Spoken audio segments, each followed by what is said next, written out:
I engage in bad habits too, but the difference between me and someone else is that I recover very fast. Once I do the bad things, I catch myself and then I'm back to my good habits.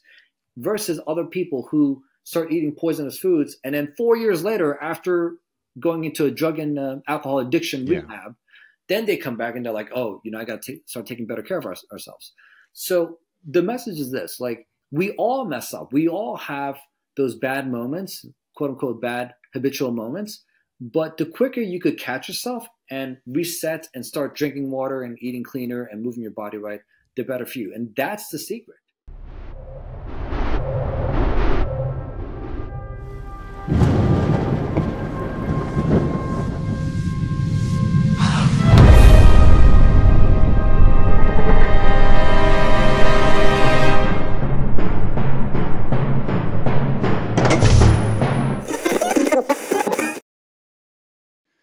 Welcome to Far Out with Faust, everybody. I am Faust Chicho, and today I'm excited and delighted to be joined by Dr. Joseph Yee. Let me tell you about StreetMD in case you have not heard of him and what he's been up to. Dr. Joe is a Board Certified Addiction Psychiatrist who specializes in Holistic Psychiatry and Detoxification. After graduation from UMDNJ Robert Wood Johnson Medical School, Dr. Yee went on to do a psychiatry residency at Cooper University Hospital. And it was in the heart of Camden, New Jersey, where he learned to treat some of the most challenging cases of psychiatric addiction and detox patients. As a resident physician, Dr. Yee has had the privilege of apprenticing under New York Times bestseller Joel Fuhrman MD on nutritional therapy for mental health treatment. Very interesting. Dr. Yee followed his passion for addiction medicine and has worked at dual diagnosis facilities, both mental health and substance abuse, including Hampton Behavioral Health Center, and Today Incorporated.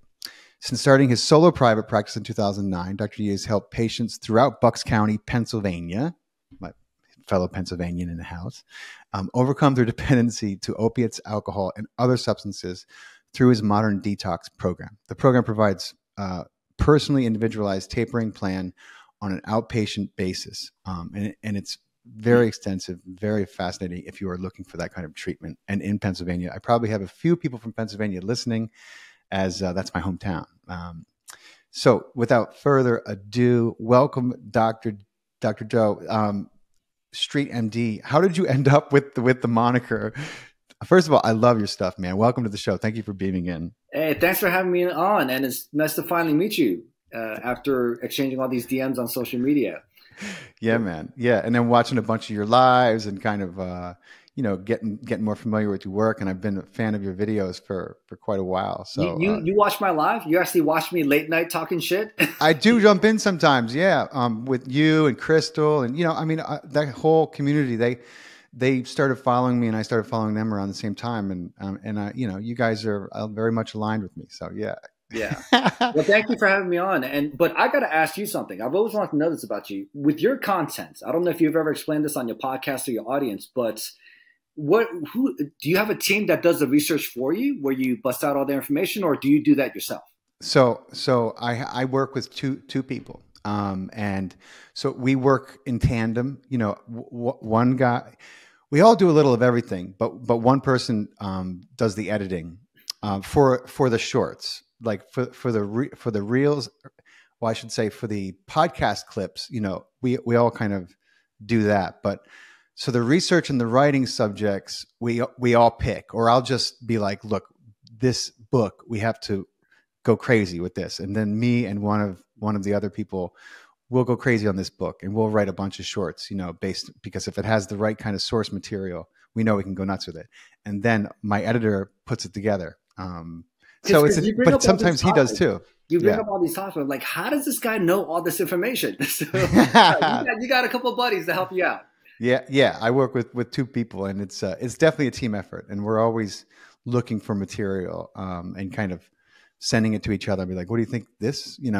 Sometimes one of us will write it, and sometimes we'll write an outline. The other person will finish it off, and even my editor, he comes up with some crazy topics. I'm like, where did you find this? All right. He's like, no, this will be great. He's a younger, it's funny because each of us is in a different demographic. One person is, about 15 years younger than me. and then one person's about 10 years older than me. So we try to hit the whole array. Yeah. Well, for the people who are watching this, because we have a joint audience checking out this podcast, you got to check out Faust Chicho on Instagram, because you at least present information in a way that doesn't like piss me off. There are people who just like, I understand that the truther community wants to expose corruption and talk about some of the things that are not so convenient for us, but you at least bring it in a way that's interesting and fascinating, and I want to learn more about that, versus like, you're going to die. Yeah. So, I appreciate that about you. And for the people watching this, please check out this guy. He's got an awesome Instagram. Thank you, brother. I appreciate that. Yeah, we definitely have a spillover crowd from the Instagram community, and it's a great community. And I would say the same thing about Joe's videos. They're informative. They're important. They're funny. His personality is all over them. So I'm going to try to talk less and let him talk more, so you get to see why I've been on this guy's case to come on my podcast for a while. But let's start from the beginning. How, like, this is amazing to me, because your story is so atypical compared to most people who end up in your profession. And I was wondering if you could share a little bit about your journey in getting through medical school, and it's allopathic medicine, but you ended up with this holistic approach, which of course I believe in. And like, was there a moment when you really kind of were like, was there an aha moment, or was it just a gradual thing, or does it have to do with your upbringing? Yeah, growing up in Philadelphia, my family lived in poverty, and in middle school, I got bullied a lot. The girls that I liked bullied me too, in addition to the bullies. Philly girls, I know, yeah. Right. Oh, well, by middle school, I moved to Central Jersey. But bottom line is, I was picked on a lot. So I was miserable. My parents were broke. So I was like, okay, you know what? I'm going to be a doctor, because having some money, having some social clouts, and becoming somebody will solve all my problems. So I went into medical school for all the wrong reasons. And you know what? Pain is a great motivator. I understand that people make massive changes in their life through inspiration or desperation, but I would say desperation counts for about 80% of that willpower and that motivation to want to make shit happen. So yeah, I studied my ass off. I got a full scholarship to Rutgers. And then I actually got into medical school my junior year of college. So I worked really hard. Like, I had that chip on my shoulder, man. But then once I got into medical school, it's not like what it's like in the movies. You watch ER, your General Hospital, whatever people might watch, Grey's Anatomy. It's not like that, man. Medical school is like a bunch of labs. You cut open dead bodies and examine the parts, a lot of histology and all this shit that I had no desire to learn. But I was like, oh my God, this is what medical school is like. And the other thing that's really interesting about medical school is that less than 5% of the American medical school curriculum has any sort of nutrition in there. Mm-hmm. So we learn about disease, and we learn about drugs to mask symptoms of disease. Yeah. So after about a year of that, I quit medical school, and I decided to become a musician. So I understand that you were an artist also back in the day. You were making movies and an actor, but I was making music. I was making dance music, and I was doing a lot of drugs during that time. And then after 3 years of putting poison into my body, I realized that the music scene wasn't for me, because like, I wasn't going to live like this. My body was like breaking down, man, mentally, physically, spiritually. And I had just had this moment, man, when I was puking from doing too many drugs, not enough food.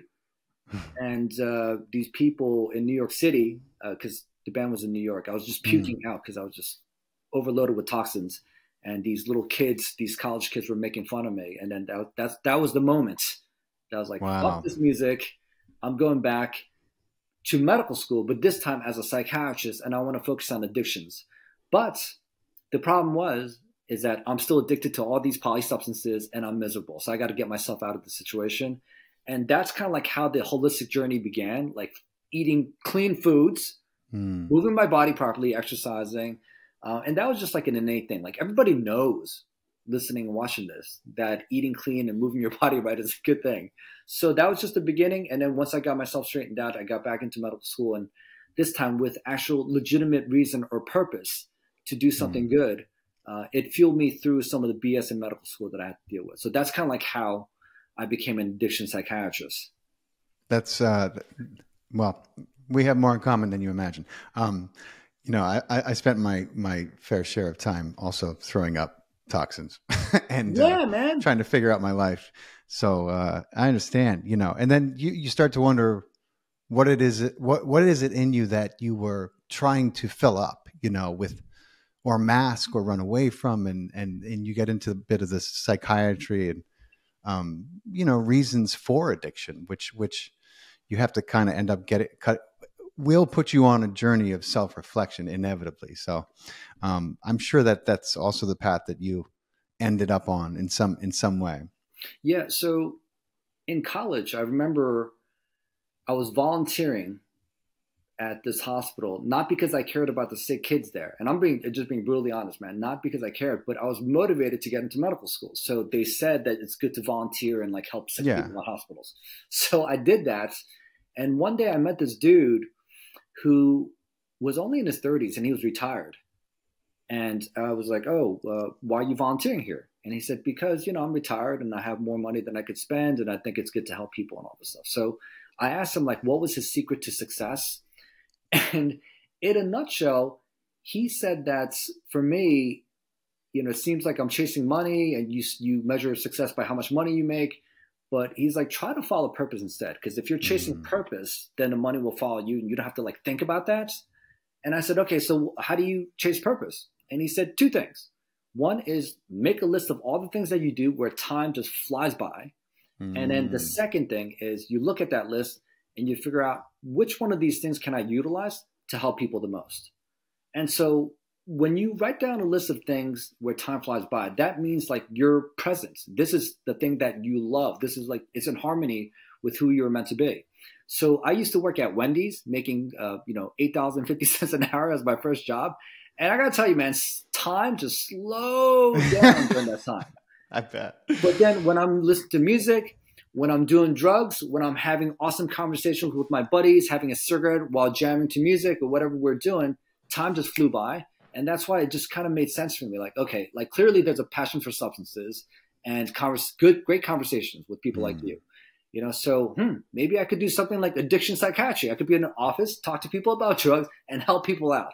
So that's being in line with my purpose. So I would ask everyone watching this or listening to this, if you don't know what your calling is, like try to follow that 2 formula and see if there's something you could utilize that could help people out. And that would be in line with your purpose. And that's a wonderful advice and something anyone who's kind of trying to find their way right now, between jobs and what's going on in the world. And there's an existential apocalypse that seems to be happening and people are trying to figure themselves out. So this is wonderful advice, man. It's great. I always tell people, make 2 lists, one of the person that you would like to be and one of the person you can honestly say you are now. Yeah. And you want to get to a point when those 2 lists are one. And then at least you've shown up authentically then, right?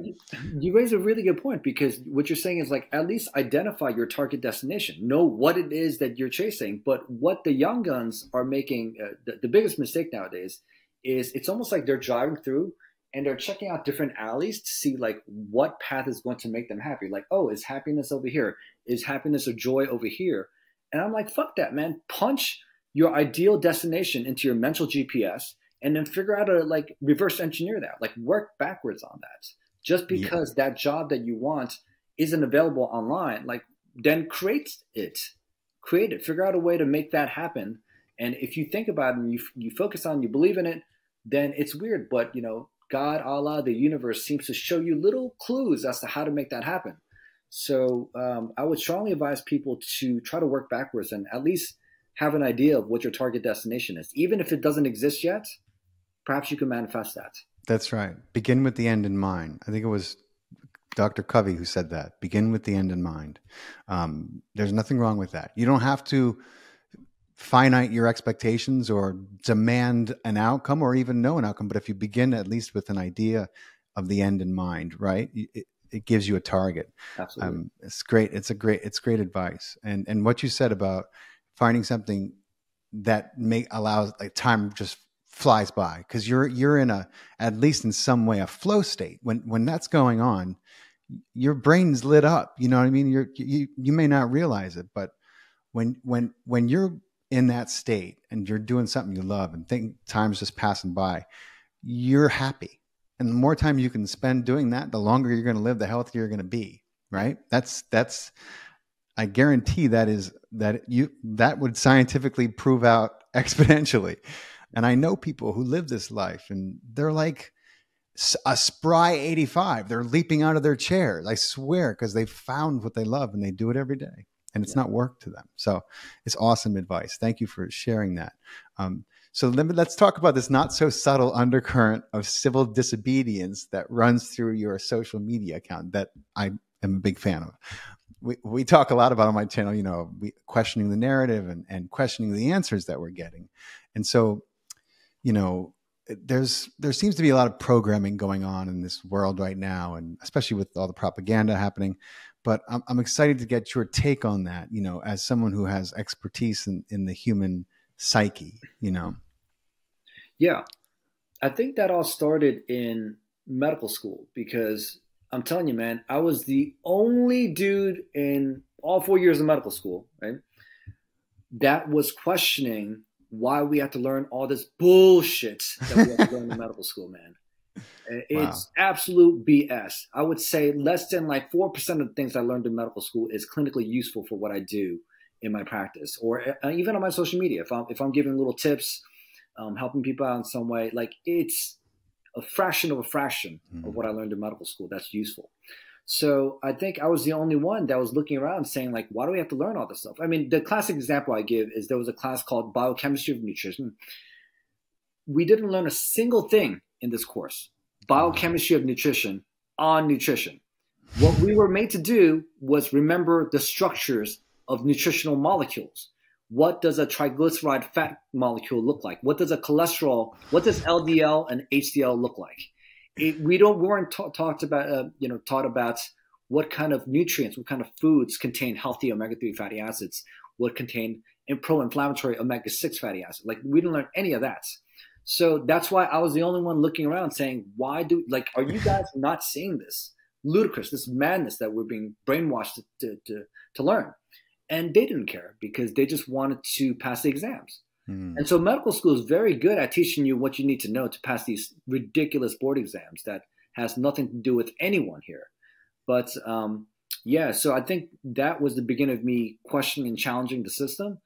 And after I got out, I didn't know anything about health. I knew a lot about disease and drugs, but I didn't know anything about health. And then when I did my independent reading, and you mentioned in the beginning of the intro, I was mentored by this guy, Dr. Joel Fuhrman. He's a New York Times bestselling author. He's a family doctor, wrote all these books on nutrition. And nowadays, obviously, there's like the carnivore diet, the vegan diet, the nutritarian diet, whatever. But he was just saying, like, he was the guy that taught me that food is medicine. And I had to learn independently that nutrition can actually be good for your mental body health here, not through medical school.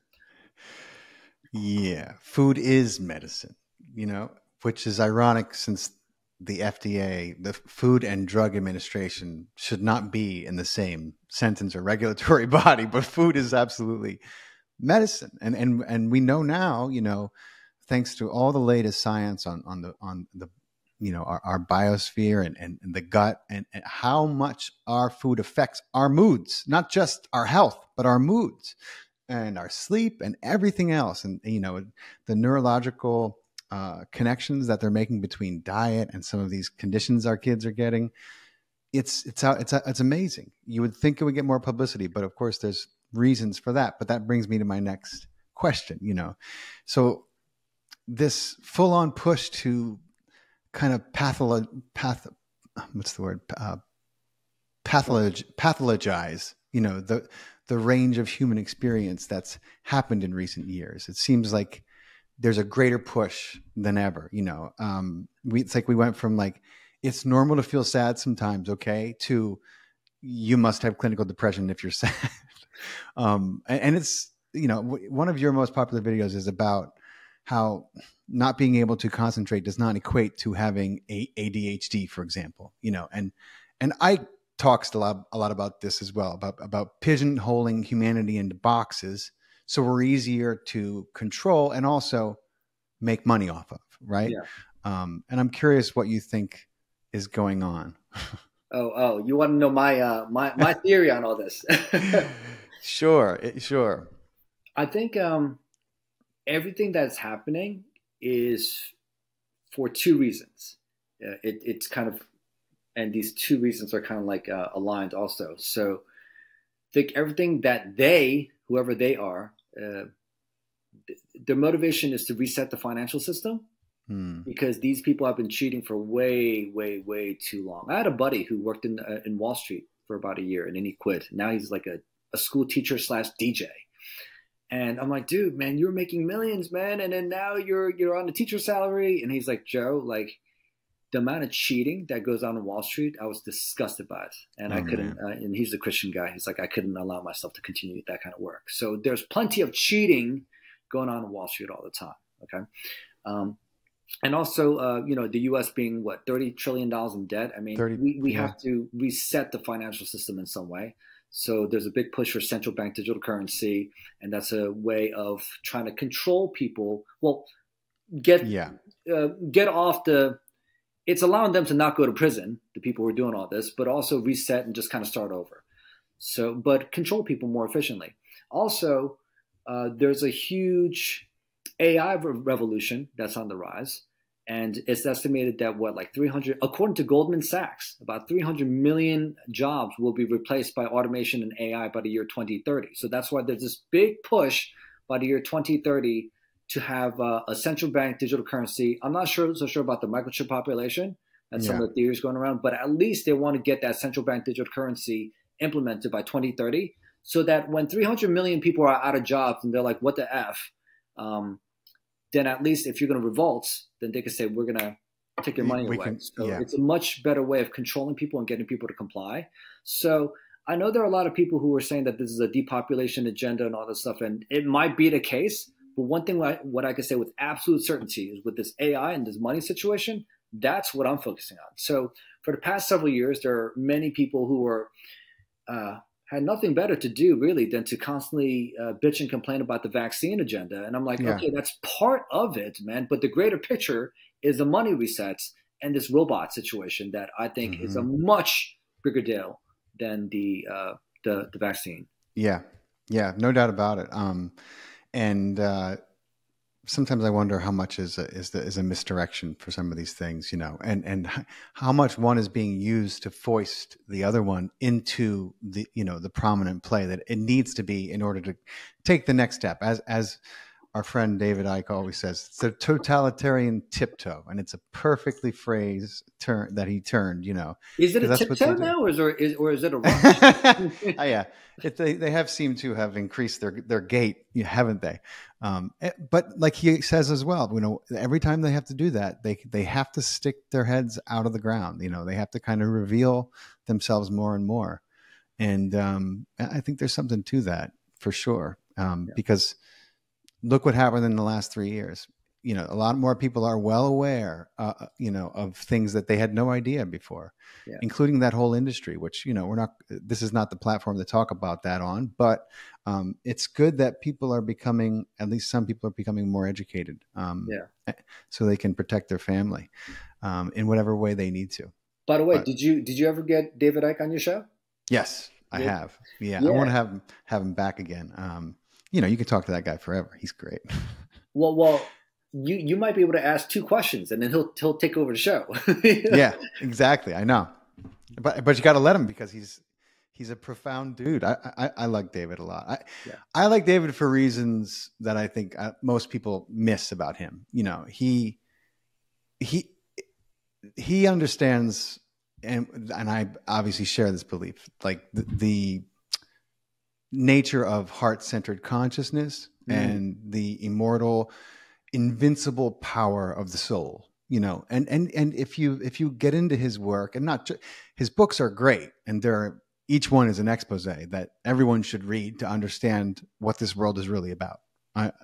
But if you watch his show on Gaia, he has a 10 episode series where he's just talking about what makes a human, what makes us incredible. Yeah. And he's not good. He's going on about the systems in place to control us. But what he's also talking about is what it means to come from here and understand how powerful you are, which that's one of the reasons why I have a lot of love for David. He's actually a very namaste dude, right? You wouldn't think that, considering some of the stuff that he's talking about, but very spiritually in tuned. Absolutely. Yeah.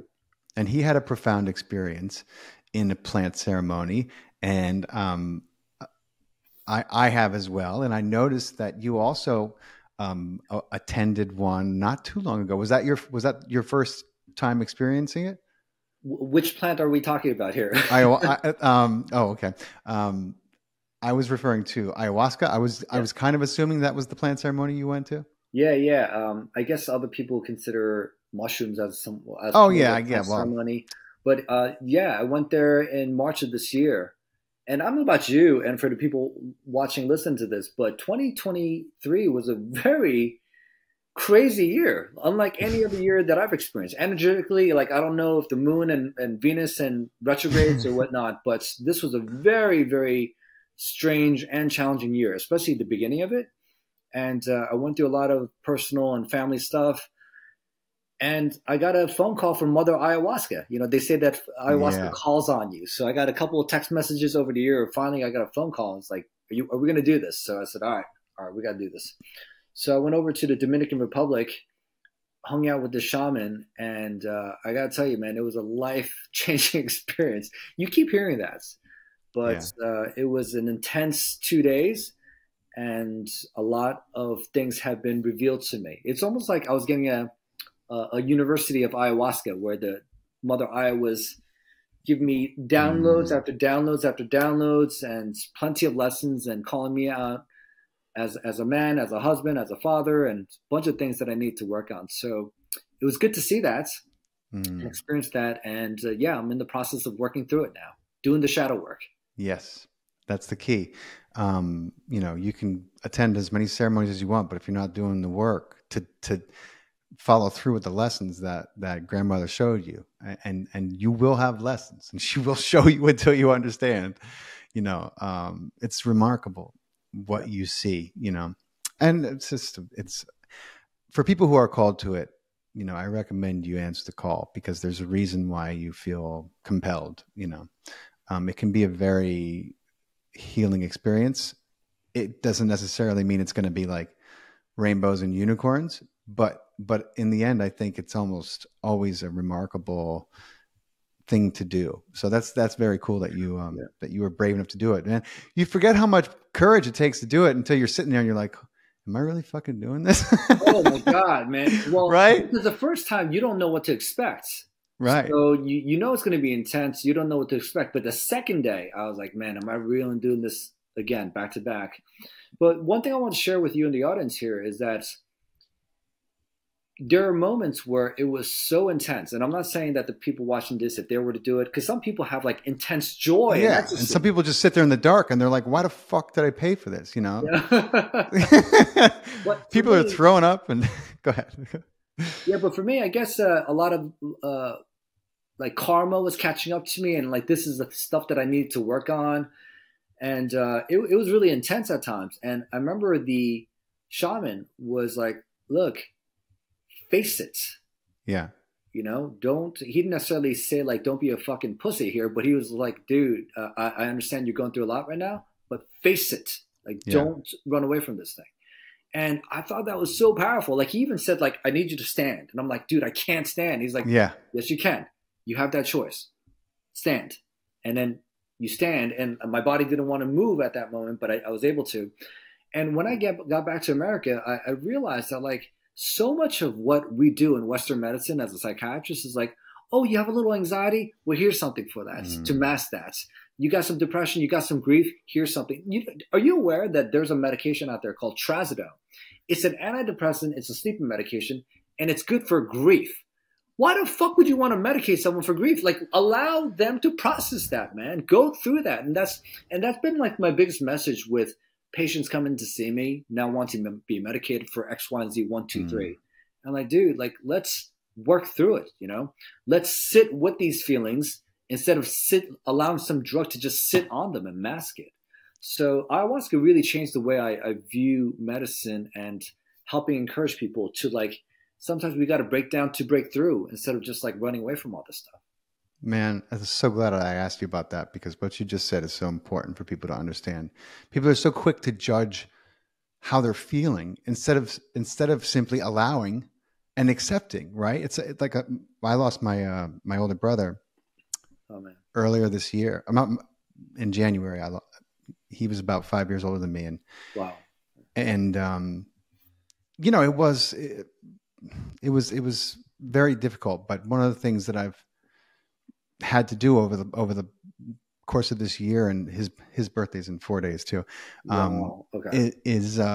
and help try to encourage my parents who have never been, he was going to turn 50 this year. We were going to have a big party for him. He did have some health issues. He was a premature baby, and long story short, but he had been fine for years and years and years. He had not had any problems, and then everything just nosedived.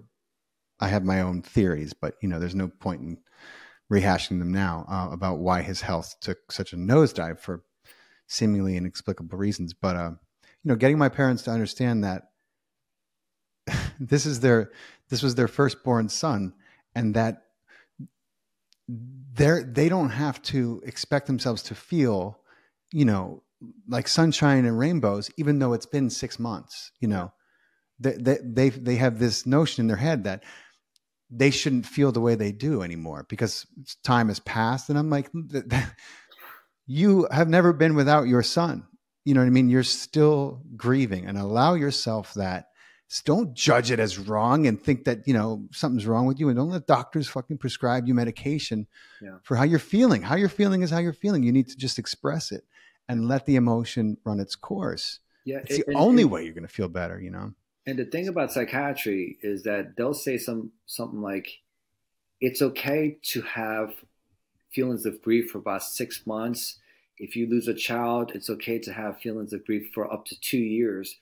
But what happens if you have grief for 2 years and 2 months? Then what is that? Is that pathological grief? Like, they have so many different labels for God. This timeline, this amount of criteria. So yeah, if your parents are experiencing grief, so be it. Allow that to flow through you, and maybe they might need to talk to somebody, But yeah, I'm not in favor of masking grief or certain feelings that we should just face. Right. I mean, there's obviously there's a balance, and I think people are, we're still as a race trying to find that balance. But I think the proof ends up being in the pudding, as they say. If you are allowing your emotions and you come out of it, you feel different after you allow your grief. You do. And if you suppress it and you tamper it down, that feeling doesn't go away, and it's just going to come back out. Even, it's going to be like a hungry lion who you've locked away. It's going to come back out roaring. So I think that, it's just self-evident that we need to express and allow, and not judge and, try to mask away. But speaking of, having said that, I'm sorry for your loss, brother. I have a brother that's 5 years older than me too. So thanks, bro. Must have been a challenging year for you and your family, but wishing you guys the best, man. Appreciate that, brother. Yeah. So speaking of pharma, I'm probably get a sense from my videos, I'm not a big fan of the pharma machine. And, I get the impression that while you're focused on these holistic lifestyle centered solutions, you don't rule out, necessarily pharmaceutical treatment. But you're also an addiction specialist. So I know some of these drugs are extremely habit forming. Okay. So when it comes to like mental health and fitness, like big picture, where do drugs fit in? And what are we've already talked a little bit about psychedelics, but they're becoming more and more prominent. How do they fit in as well, do you think? Yeah. So I do prescribe medications, and sometimes oftentimes it's very important to use psychiatric or, prescription medications to help people come off of either illicit drugs or prescription drugs. In fact, the bulk of what I do is help people come off of psychiatric medications that they no longer wish to be on. So, when you were 22 years old, you might have experienced some horrific events in life and you were very depressed and anxious and traumatized. And maybe a medication like Zoloft helped you out at that time, numbing certain symptoms that are way too intense for you to deal with at the time. Now that you're 30 something, you're in a much better situation. You don't want to be on it anymore. I mean, this happens to thousands and thousands of people all throughout our county. So they don't know how to come off of it. And big pharma doesn't make it easy for you to come off of these meds too. Like if you look at the doses, some of these medications, the lowest dose is 37.5 milligrams, extended release. So it's like, how do you come off of that? Like you can't break that because it's extended release. It's in a capsule. So like there are people that get very creative and like taking out, like open up the capsules and putting into water and mixing it and drinking less water. So that's basically what I help people do. But in coming off of these psych meds, inevitably, if you've been on a medication for a high dose for an extended period of time, you're going to go through withdrawal symptoms. Yeah. And these withdrawal symptoms are painful, and that's what scares people, and they don't want to come off of it. So I use prescription medications to help numb some of those withdrawal symptoms, like the restlessness, the anxiety, the insomnia, the stomach issues, so on. And in numbing some of those symptoms, alleviating those symptoms, I could help people come off of it. So there are people on social media who don't know what they're talking about. And they'll say like, you don't need any of that stuff, man. All you need is sunflower seeds, blueberries, and you need to put your ass to the sun and get your vitamin D. You need to just do your yoga. You don't need Oh, shut up, man. You don't know what the fuck you're talking about. No, you can die. You can't, I mean, try stopping alcohol cold turkey as an alcoholic and see what happens. You think sunflower seeds going to help stop that seizure? So, no.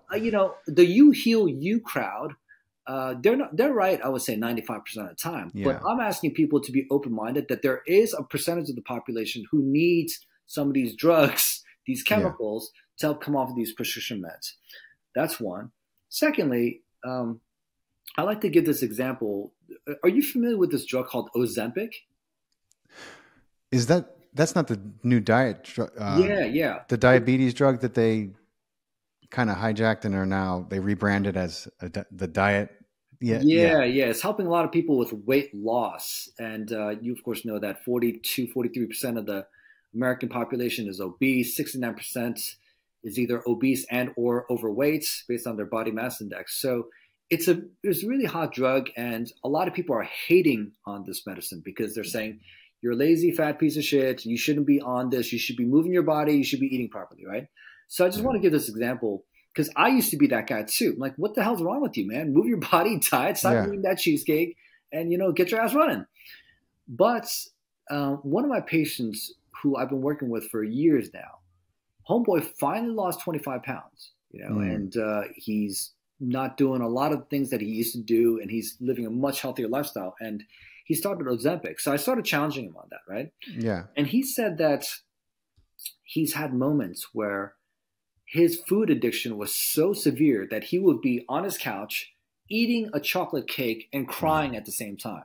And he's like, I just feel like such a piece of shit because I'm so ashamed of myself because I can't stop eating this. And like, I know this is killing me. Yeah. And that reminded me of another patient of mine whose son is currently probably shooting up heroin. And the guy can't stop. And it's like, I've tried so many times to inspire people who are addicted to fentanyl or crack cocaine or whatever to just stop. And that goes in one ear, out the other. When you have the addictive brain, it's like you're literally like a puppet to the lizard part of your brain that just wants instant gratification. It's not that easy. They're operating at a different mental capacity and frequency. So when I heard that, it's like, wow. So what did the Ozempic do for you? And he said, the Ozempic allowed me to look at the craving, look at the cheesecake and the chocolate cake and say, and I still have my cravings, but I don't have to act on my impulses. So now that he was able to stop that initial process, he's able to drink more water now, take his supplements, go for a walk, put his phone down, go to the gym. Because it's usually that catalyst, that initial cheesecake or that initial bad habit that leads on to other bad habits. And you get to the place of, fuck this, it's not even worth it for me to like do better.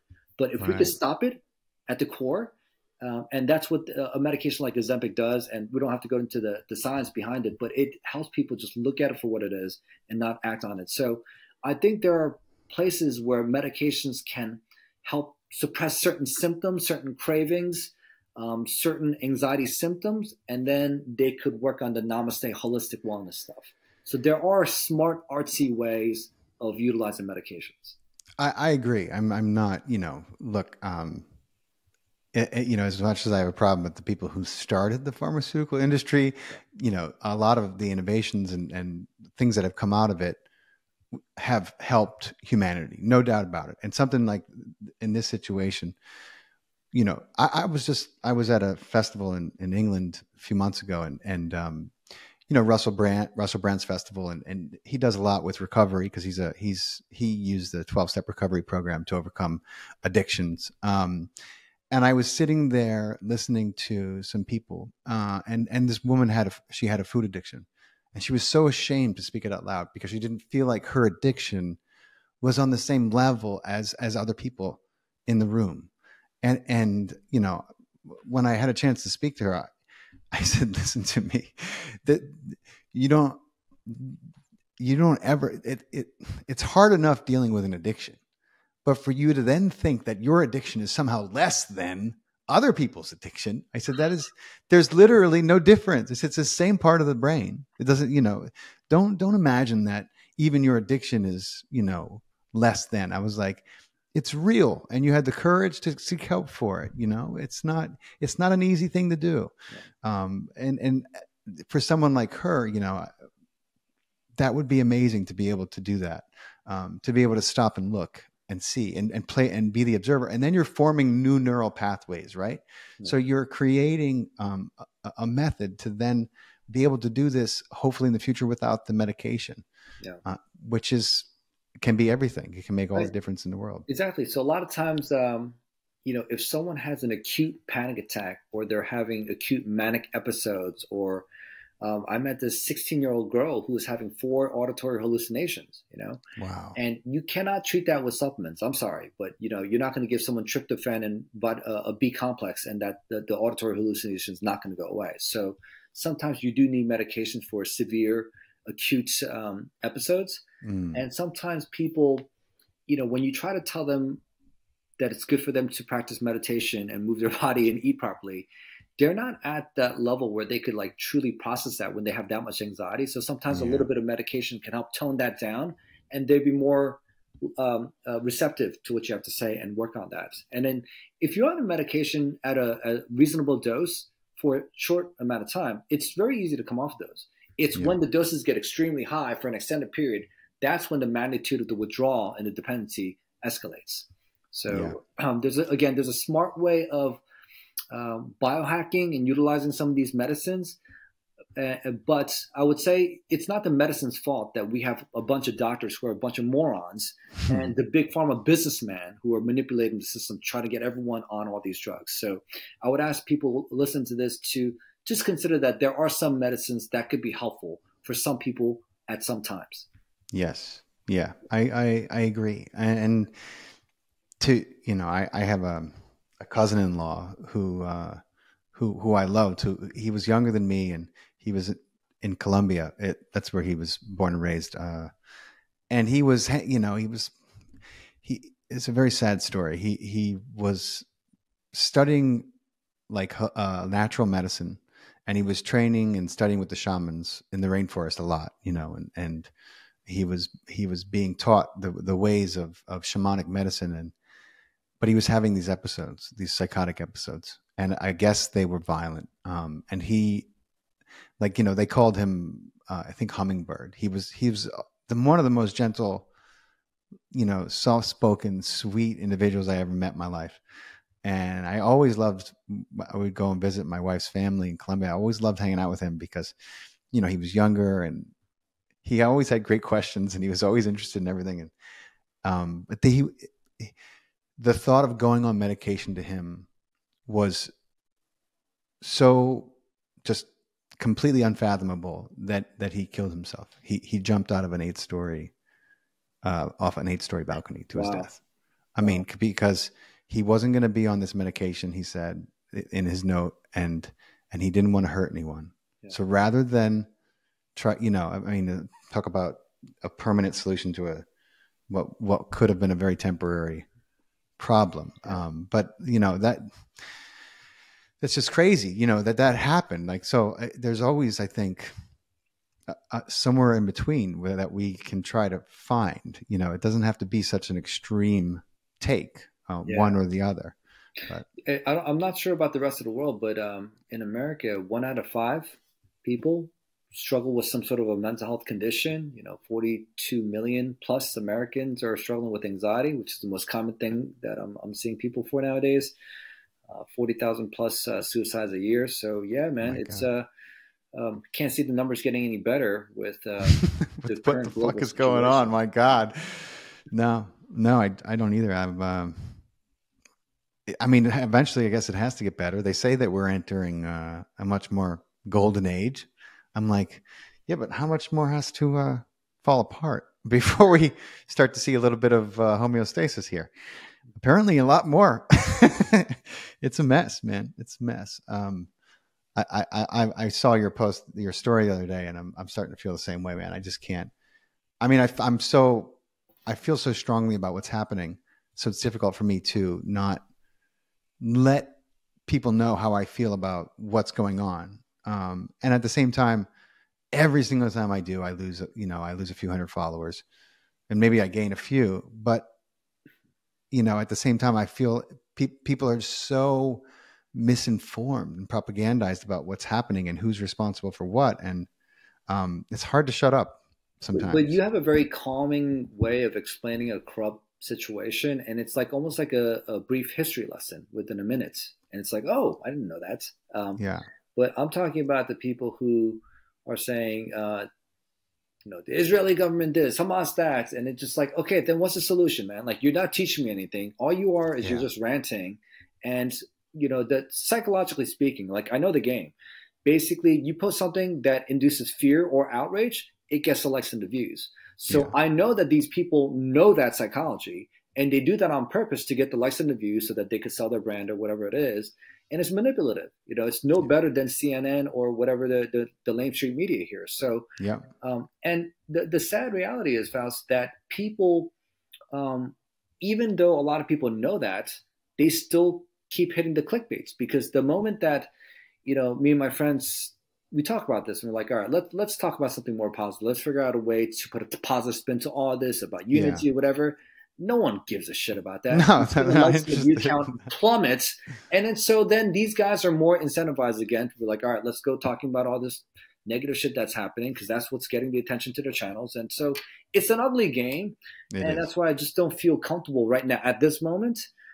Everyone's just very much immersed into the war stories, and I don't want to be a part of that. I don't blame you, man. I'm ready to eject, to pull out. Similar, you know, I mean, just as far as this issue goes, I got to that point eventually with, you know, after a lot of detention, suspension, and banning from different social medias on the health crisis of 2020. I was like, I don't want to touch it with a 20-foot pole. I've said everything I'm going to say, and I've paid the consequences to the censorship regime. I'm not going to say anything more. And in just a week's time, I feel like I'm already there with this Israel Hamas conflict and what's happening. You know, I posted something the other day that simply says, I don't stand with anyone. I'm sure you saw this meme. Maybe you saw this meme going around. It's like, I don't stand with Israel. I don't stand with Hamas. I don't stand with Russia. I don't stand with Ukraine. I stand with the people who are being held captive by those governments. And even that post, people are like, unfollowing. I was like, was it the way that I said that I wasn't going to take sides? Is that what made you so angry?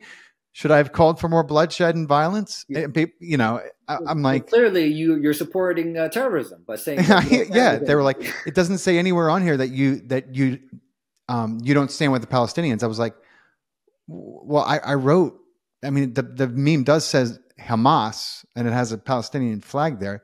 The implication is I stand with the people of those countries. And I even wrote in the caption, I was like, you could read my caption for further elaboration, but if you want to unfollow, you know, God bless. Bye, Felicia. You know, what's interesting is that just like with my personality, I noticed that I get along really well with Eastern Europeans. If you're Russian, you're Ukrainian, you're Romanian, like I seem to jive with those guys very, very well. I don't know if it's from my past life or just the way my psychology is, but there are certain people, certain groups of people that seem to get along very well with others. And I will say, growing up, I was very tight with this Jewish guy and this Muslim dude, and we used to smoke a lot of weed together, right? Yeah. Interestingly, we used to smoke weed together and watch David Icke videos, and we would be so tight. We loved hanging out with each other. And I would make fun of him. I'll be like, look, you see, there could be peace in the Middle East. And the three of us were like best friends. Yeah. And then when one guy got married, the other guy couldn't come because of the religious differences and vice versa, you know? So it's like, I know that the Jewish community and the Muslims, they would get along super well. Like personalities wise, they'll mesh. We know plenty of these guys. They're all good people. It's unfortunately the governments that get involved, and then the politics and the religion and geopolitical issues that separates these people. And it's sad because otherwise, without that, they would get along really well. Those cultures would jive very well. They would, and they have in the past, you know, and even in the recent past, you know, before 1947, I think it was, there were plenty of Jews living in Palestine, and they got along just fine with the Muslims who lived there. In fact, there was such a thing as a Palestinian Jew. Go figure. You know what I mean? That's what they called them, amazingly enough. It's so frustrating for people. I see people make comments and I'm like, who taught you that there was never such thing as a Palestine? You know what I mean? Like, just go back and look at a map from the year 300 AD. And it says Palestinian Syria. What does that mean? You know, I don't understand. Like, and people are like, I'm from Israel and I know all about it. I'm like, okay, you know Israel's perspective of what they want you to know. I was like, I can go talk to a bunch of people from North Korea right now. They're going to give me a whole different history than everyone who lives, you know, south of them. Do you understand? Yeah. They don't understand, you know. So it's tough to see the peanut butter when you're Hey man, I'm 47 years old, and one of the things I learned is that some people are just not worthy of your time, energy, or attention. So we wish them the best on their journey, but you got your own business to take care of, brother. No, you're absolutely right. And that's the second time I've heard that today, which is, you know, a key sign that I need to listen to that and spend my energy a little, in a wiser way, I think. So you're welcome. Hey, you look great, man, for 47. You look great. I had no idea you were that old. That's awesome.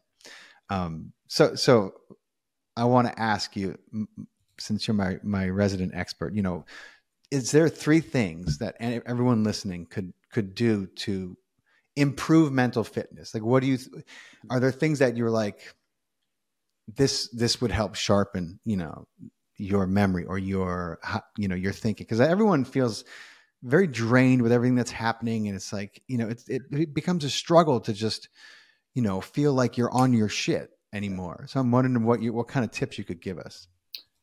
Okay. 3 tips. So one is that I would say it's very important for people to focus on the 4 pillars of mental wellness. And this isn't rocket science, man. But for the people coming in to my practice, paying a lot of money that they don't need to pay. In fact, I would say if people just took this advisement, more than 50% of the psychiatry businesses will go bankrupt. Okay. So basically 4 pillars being 1, let's sleep right. Let's eat right.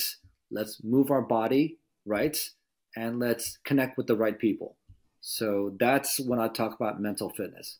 So in terms of sleep and rise, we want to sleep somewhere like the world's largest sleep study involving over 4,000 participants or so, said that the optimal time for like cognitive processing and memories and brain health to sleep is about 7.6 hours. Some people are like, no, man, I can sleep 5 hours. All right, good for you. But this study is saying 7.6 hours is like the optimal time. You want to keep your room temperature around 60 to 68 degrees Fahrenheit, because as your body temperature cools down, it's better to have a little colder environment to help you get a more restful, deeper level of sleep. So that's with sleep.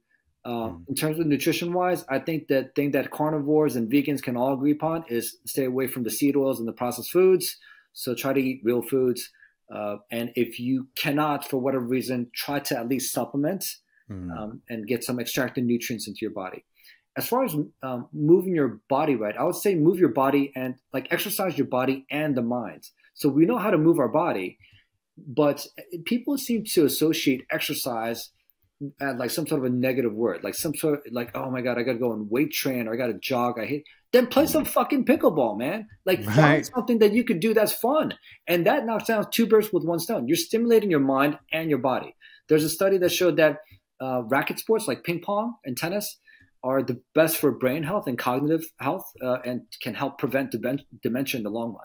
So if that's the case, like pickleball, great social sport, allows you to connect with the right people who are into fitness and want to get better.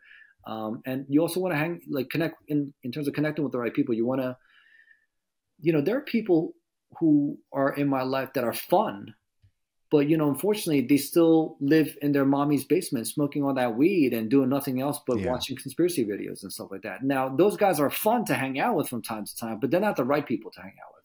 The right people to hang out with, for me to connect with, and for you guys too, is people who are aligned with your highest self, the highest version of you. Like, who are the people that can help you ascend to that level? And those are the people that I want to hang out with. Some of those people could be assholes, but I extract what I need because a relationship is ultimately an exchange of value. And so if there are people who okay, I don't agree with them on like 98% of things, but that 2%, this guy could help me get to that level of whatever I'm after in life, then I'm going to hang out with that person. So I would say those are the four. Those are great. Sleep right, eat right, move your body right, and connect with the right people. So that's one aspect. Another very, very important tip is in terms of habits, right? Big word, habits, very important. Yeah. So if, in fact, I learned this from Ed Sheeran of all people, the guy that wrote that song Bad Habits, but he said, and I couldn't agree with this guy more, but he said that sometimes you could have one beer and that one beer could lead to two beers and two beers could lead to a shot. The shot could lead to cigarettes. The cigarettes could lead to a line of cocaine. Next thing you know, you're at the strip joint doing all the shady ass things. Have you been reading my journal? Oh, yeah. A lot of people. Just kidding. But then the flip side of that, too, is if you just get up in the morning and just drink a little bit more water, look out into the sunlight instead of the phone, take your supplements, eat a clean breakfast, you walk a little bit more, then those good habits compound upon each other, right? Mm-hmm. And I heard Novak Djokovic saying this, and he said that what separates the best from the rest, he's like, the only reason why I'm the best in the world right now is because I lose my shit. Like mentally, I lose my shit. Sometimes I eat toxic foods. I engage in bad habits too. But the difference between me and someone else is that I recover very fast. Once I do the bad things, I catch myself and then I'm back to my good habits versus other people who start eating poisonous foods. And then 4 years later, after going into a drug and alcohol addiction rehab, then they come back and they're like, oh, I got to start taking better care of ourselves. So the message is this, like, we all mess up. We all have those bad moments, quote unquote, bad habitual moments. But the quicker you could catch yourself and reset and start drinking water and eating cleaner and moving your body right, the better for you. And that's the secret. Everyone does that. Even like the most healthiest people that you see on social media, even you look like you're in great shape. But when you eat that chocolate bar, whatever you might do that might not be so good for you, you catch yourself and you're onto the right path again. So I think that's probably like the biggest two things that I would advise people listen to this to focus on. Those are awesome. Those are priceless. And I thank you for sharing. I'm glad that I asked that question. This is something that I think you have to learn. I mean, if you want to stay fit physically, mentally, I grew up in Pennsylvania. I don't know if you noticed, a lot of people smoke in Pennsylvania. Coffee and cigarettes, they're big in Pennsylvania, right? And I'm from a family that enjoys both. And I grew up watching people enjoy both. So naturally, when I was a teenager, one of the first things that we asked for was coffee, and then we got our hands somehow on the cigarettes. But it's so funny. Both my parents smoked it, and they were like surprised when I was like 15 years old and stealing their cigarettes. They were heartbroken. I'm like, the fuck did you think was going to happen? You know what I mean? Like, kids learn from watching their parents. Anyway, I came time to stop smoking cigarettes. I survived college and I was like determined to stop. I started doing push-ups so that I could show up, because I was like fucking skinny as a rail. I mean, it was a disaster. I was happy to be alive though. So I was like, I threw the cigarettes and I started doing push-ups. I was like, I want to be able to walk into a gym and not feel like, like a stick figure out of place. Right. So, but then I would struggle, I would end up out on a weekend, and, the moment I started drinking, I would buy a pack of cigarettes, and maybe, for the first year or two, I would have that pack for a day or two. And then I would chuck it. And it got to the point where I was like, you know what, let me just wear the patch, because the patch is not going to give me cancer, and I would wear the patch. And it got to the point where I was wearing the patch for like, then I got to grad school and I was doing a lot of acting and singing, and I needed my breath and my voice. And so I didn't want to smoke cigarettes, even when I was drinking anymore. And I realized I was on a patch for about a year and a half, and I would just cut little strips of it.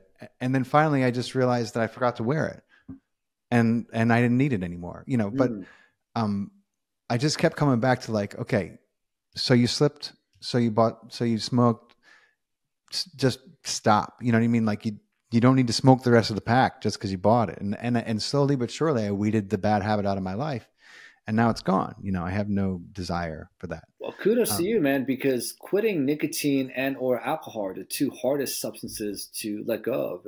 And from my clinical experience, and I've been doing this for 18 plus years, and no disrespect to the fentanyl, heroin, crack cocaine guys, man, but nicotine and alcohol is no joke, man. They are everywhere, and they're socially accepted. You could see people drinking at a restaurant and vaping at wherever nowadays off the streets. So, man, that is not easy to do. But kudos to you, man. Thank you.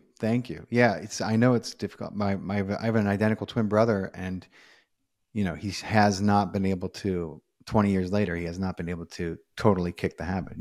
He tries here and there, but he's like fucking. He thinks he's Method Man. He's always smoking something.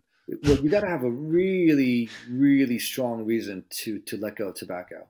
And interestingly enough, hey, you might get cancer. That's not enough for most people, man. It's got to be something crazy.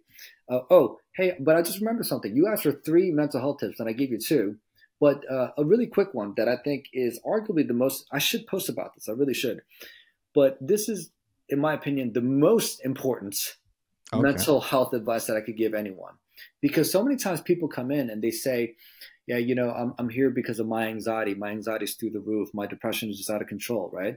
And we, of course, know that language that we speak of ourselves. We're programming our minds. It's like a computer. So when you say my anxiety, and you say that with conviction, you're literally convincing yourself in your brain that this is what you are. You are anxiety. And if there's something that you got to do, like public speak, or you got to do this, that, and the third, your brain is automatically saying you can't do that because you have anxiety. So I'm asking everyone here to stop using those words, my anxiety, my bipolar, my whatever, and say my experience with anxiety, my experience with depression, my experience with trauma, because we all have these kind of experiences. And that way you're separating yourself from the emotion or the label. And so you're not identifying with that. You're identifying with an experience, which we all have. And so that's why, like, oh, I had that experience with anxiety, but that was back then. And now I'm someone who can go up and speak on the podium there. So very, very important. And it's such a subtle little tip, but it makes a massive difference, because ever since I did that, I never experienced another panic attack. I had 3 panic attacks on stage. You say that you watched me on Instagram Live. I spoke at the biohacking conference this couple months back in front of 3,000 people and stuff. I'm telling you, man, in med school, I had a panic attack while giving a sleep lecture, and I passed out. I fainted. And that happened a few times. Not fainting, but I had a few panic attacks while public speaking. Ever since I stopped saying my panic attacks, boom, went away. Wow. So very, very important. I would say that is the most important psychological tip I could give anyone here. Stop using my blank. Utilize my experience with blank. Words matter, particularly when they follow the word I, right? I had Bruce Lipton on a few months ago, and we talked about programming, and the challenges that come with the programming that we get most of the time from parents who mean well, but who were not given the best programming themselves. And so, it's how we speak about ourselves, is very important. And, that's one of my problems with the 12-step recovery program is there's a part of it is a constant affirmation of your own addict. You know, it's like you're always an addict, you know, even if you're a recovering addict, you know, and I'm like, I don't want to be, I got to transcend this because I see myself and I'm no longer, an addict. I'm no longer a slave to anything. And so I think that's part of the reason why, while the 12-step program helps a lot of people, and I think it was divinely inspired. And, I think it has its shortcomings because it does not, it's a constant affirmation of addiction. It does not realize the power of I am and what comes after those words. Hey man, the interesting thing here, my friend, is that I'm an addiction psychiatrist, right? And the addiction recovery community generally don't like what I stand for. Not even because of all the COVID stuff or anything like that, but because of my stance on exactly what you said. Like, why are you saying, hi, my name is Johnny and I'm an alcoholic. I'm Joe and I'm an addict. It's like, do you have to say that? And they would say, well, I have no shame in admitting that. I'm like, yeah, but why can't you say my experience I'm someone who had an experience with addiction? They're like, no, yeah. In the steps, you are powerless over your addiction.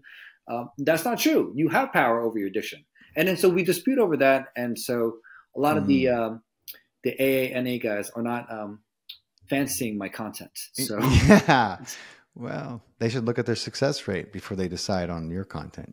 I mean, I think it's about 30-35%. Could be better. Not the best for the 12-step program. I think that's where it falls short partially. I love I'm like you. I like the fact that they're telling people to surrender to a higher power, but I don't like the fact that they're telling them that they're powerless to their addiction and same, breath. It's like, doesn't make sense to me. Yeah. But don't tell an AA guy that. You're not gonna win the argument, man. It's just better to say, hey, let's agree to disagree. No, I know. Believe me, I know. I've said a few times, I'm like, what if you rehearsed in your mind how it's going to be when you are able to walk by a bar without going in for a drink? Have you ever thought of that? And they're like, no, mate, I haven't. I'm like, well, but why don't you give it a try? At least then you have this experience, even if it's imagined, but your mind begins to have practice walking by the bar, knowing what it feels like to not go in and get that fucking drink. Yeah. Right. And he was like, that's great advice, mate. Can you tell I was in England when I had this conversation?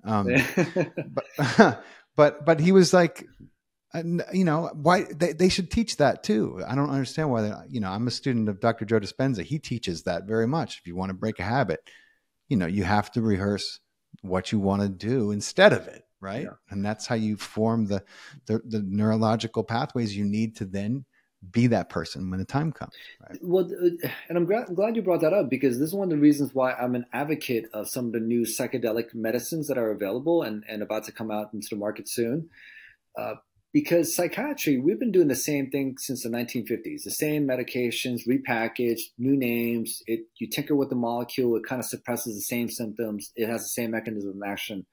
So it's not really curing anything. It's usually masking symptoms. And sometimes it's important to have that Band-Aid to chill out the bleed before we get to the core root of the issue. So I respect that. But honestly, man, I've been getting kind of burnt out of the kind of work that I've been doing. But about a year ago, I discovered ketamine. So ketamine is an anesthetic that's been around since the 70s, and we give that out in the ER. It's different from an opioid as an anesthetic because it doesn't stop your breathing. Right. It is very short acting, so people could go in and out with the anesthesia. But more recently, we've been using it for the treatment of like severe treatment-resistant depression, and it allows people to go on to this like pretty short, like a 30-minute to an hour psychedelic journey. So sometimes if you do like an ayahuasca or a psilocybin magic mushroom, it could be like 8 hours plus, But ketamine is a relatively short trip. But what psychedelics like ketamine and psilocybin and ayahuasca, they all have in common is that they allow people to get a glimpse into their subconsciousness. Yes. Really gives people that chance to see what may be holding you back and allow you to like not only go back there, but to go deeper and to unravel and untangle some of the messes from your past, allow you an opportunity to do that shadow work. So that's why I think it could be good for people, even if they don't have severe depression, to experience a psychedelic journey, to possibly expand their level of awareness. Because if you're only looking through life through the lens of CNN, let's just say, that would be a pretty miserable existence. If all you know about the world is through the lens of CNN, come on, man, you can't be happy.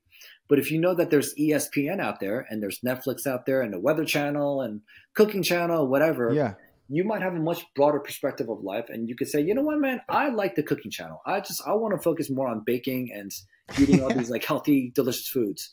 And you would have a different perspective and life experience. So I think that's one of the greatest benefits of psychedelics, in that by expanding your level of awareness, it could allow you to get to the root issues of what might be holding you back, what really moves your heart, what you may really want to move into, and allow for real change. Furthermore, these psychedelics that I just mentioned, like the ketamine, the psilocybin, and DMT found in ayahuasca, they all, in their own ways, can help enhance neuroplasticity, the brain's ability to reset and rewire. And a lot of times people have a certain relationship to food or fitness. And what if we could reset that relationship where you actually enjoy eating cleaner foods, where you actually enjoy going to the gym?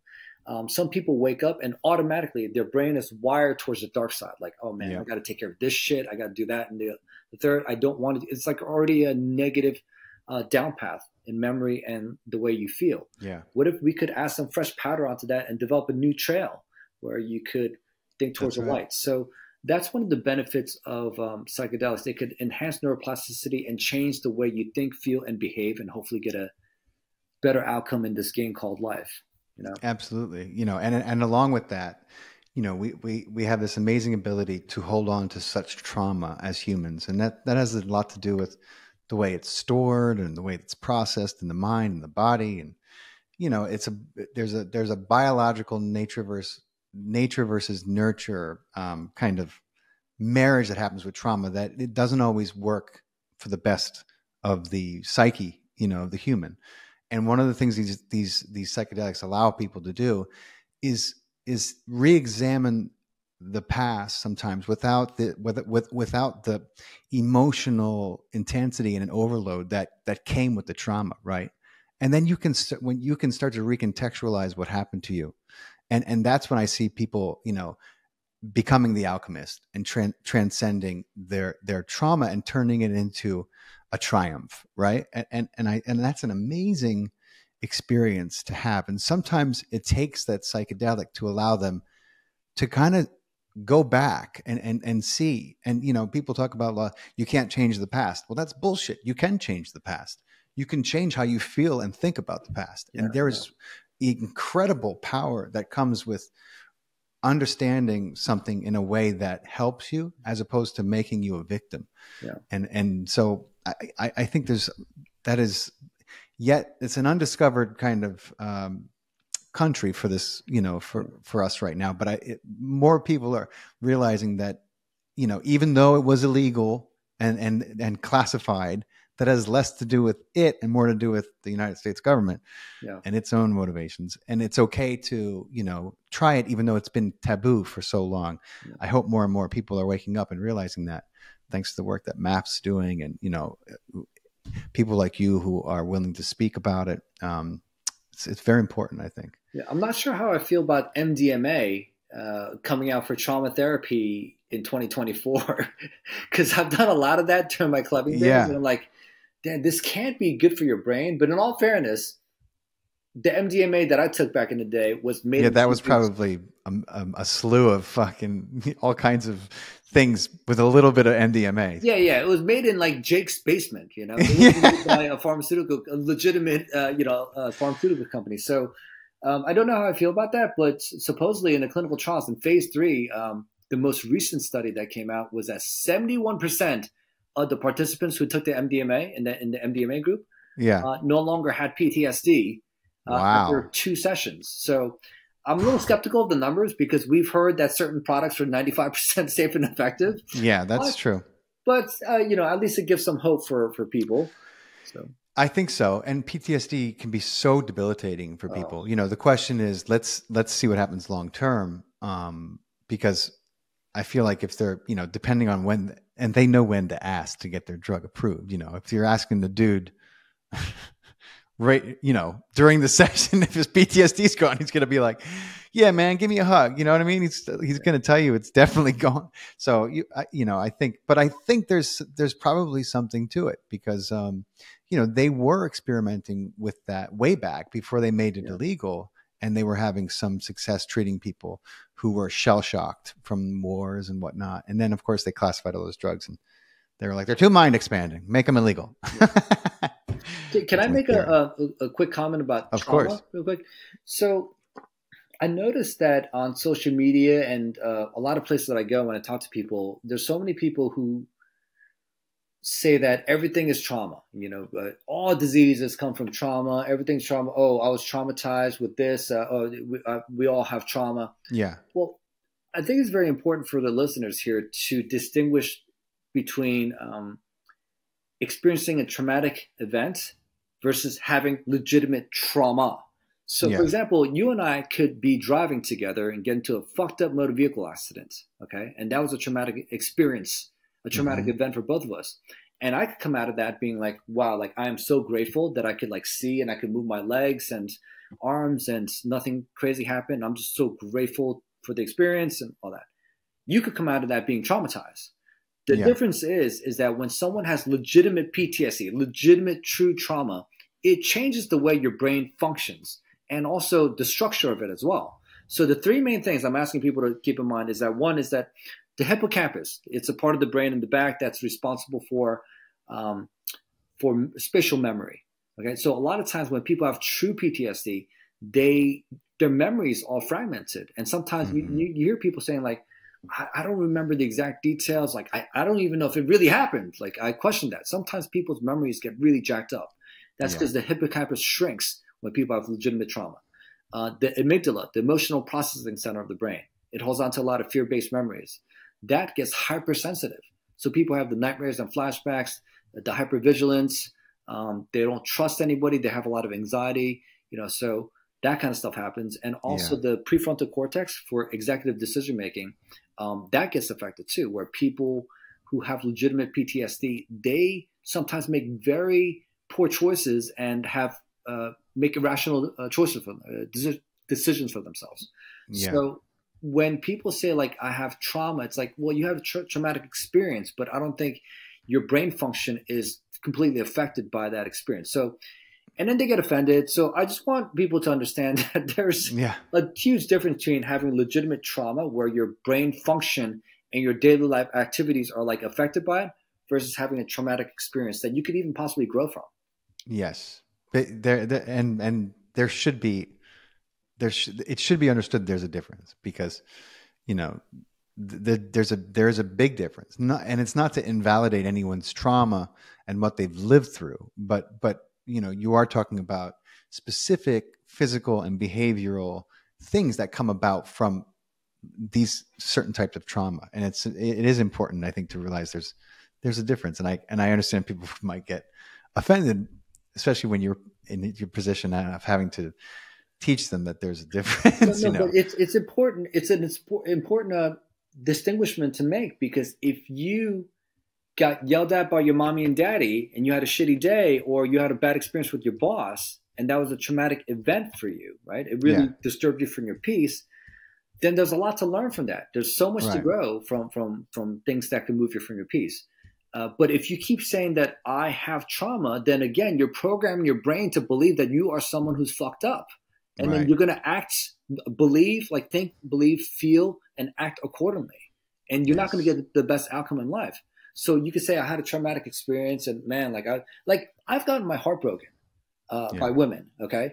And that was a fucked up experience, man. Yeah. But I'm not going to dare disrespect people who have legitimate trauma and say I have PTSD or I'm traumatized. That was a traumatic experience. Hearing the news that my girlfriend was cheating on me, things like that. So there's a huge difference that I could learn from that experience versus having an acute, or PTSD or legitimate trauma where it literally affects your brain structure and brain function that's affecting your daily life activities. And those are people who could, truly benefit from some of these psychedelics or talk therapy or some medicines in some cases when it's really bad. Big difference. I'm glad that you spoke about it. Not a lot of people have want to have this conversation because it's kind of it could become controversial very quick, but it's very important, I think. And I'm glad that you brought it up, Joe. Man, I could talk to you forever. I'm low on time. I got to go pick up my son from school, but this has been a fascinating conversation. I've learned so much, man. And I hope we can do it again one day soon because, it's very enjoyable. And I really, I could just talk to you about all these things. And I didn't get a chance to ask you some of the questions I had for you, but we'll just have to do it again one day, brother. The time flies by when that's right, man. We're in a flow, but and we're doing what we love. So but I apologize. I have to cut this a little short because my schedule's a little crazy today. But dude, we'll have to hop on an IG live one day together. And figure out something to talk about. And let's talk some shit, man. It'll be fun. Yeah, man. But listen, I love the work you do, Joe. It's been so great to finally get to know you and talk to you a little bit. And I'll be seeing you around, and I'll be in touch when this is going to come out. I appreciate you, brother. Much love, man. Okay, bro. Take care. Take it easy, Thank man. you.